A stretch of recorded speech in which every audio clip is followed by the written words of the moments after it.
हम question number 5 solve करेंगे। Question number 5 में खास बात यह है, इसमें दो दी हुई हैं हमारे पास पॉलिनोमियल्स, एक है p ऑफ x और एक है q ऑफ x, और ये कंडीशन गिवन है कि एक पॉइंट के ऊपर x इक्वल टू 3 के ऊपर एक खास वैल्यू के ऊपर इनका रिमाइंडर सेम है, दोनों का रिमाइंडर सेम आ रहा है। हम इस कंडीशन को यूज करेंगे और इनके अंदर जो अननोन वैल्यू k है वो फाइंड करेंगे। एक गिवन कंडीशन है और एक चीज फाइंड करनी है। गिवन कंडीशन क्या है? रिमाइंडर सेम है। फाइंड क्या करना है? k फाइंड करना है। अगर रिमाइंडर सेम है तो हम रिमाइंडर थ्योरम लगाएंगे। आइए इसको प्रैक्टिकली सॉल्व करते हैं। पहली पॉलिनोमियल गिवन है p of x,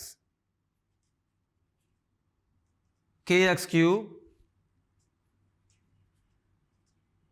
4x square plus 3x minus 4, q of x है x cube minus 4x plus k।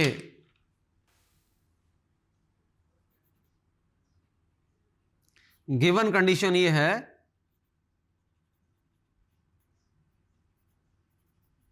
Reminders are same at x equal to 3।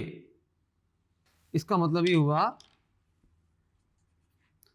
कि p ऑफ 3 इक्वल होगा q of 3 के।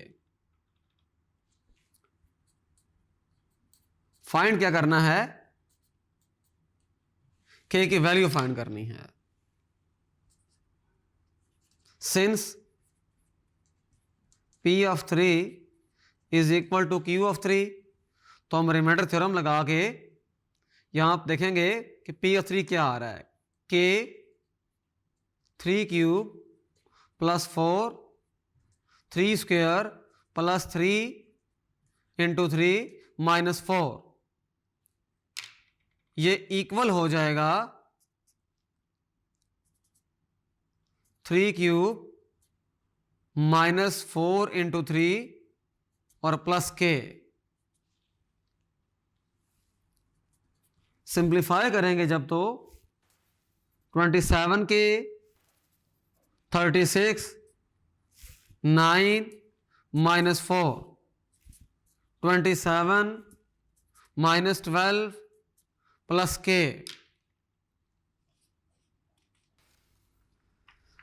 अब k वाली terms इकट्ठी कर लें और जो कांस्टेंट्स हैं वो इकट्ठे कर लें। बहुत सिंपल है ये। 27 के माइनस के और बाकी जो चीजें हैं वो एक तरफ ले जाएं। यहां देखें, इसको मैं लिख सकता हूं 27 के प्लस 41 15 प्लस k, और यहां से उधर चला जाएगा और ये इधर आ जाएगा 15 माइनस 41।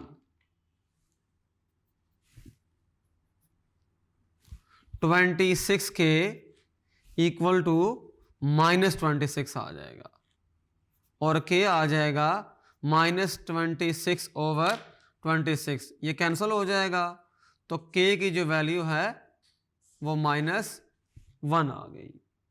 इस सवाल के अंदर हमारे पास दो एक्सप्रेशंस गिवन थे, दो पॉलिनोमियल्स गिवन थी, और ये कहा गया था कि एक खास पर्टिकुलर वैल्यू के ऊपर यानी x इक्वल टू 3 के ऊपर इनके रिमाइंडर सेम हैं। हमने k फाइंड करना था। हमने जो रिमाइंडर सेम वाली जो एक हमें चीज गिवन थी उसके ऊपर हमने रिमाइंडर थ्योरम अप्लाई किया और सिंपलीफाई करने के बाद रिजल्ट आ गया।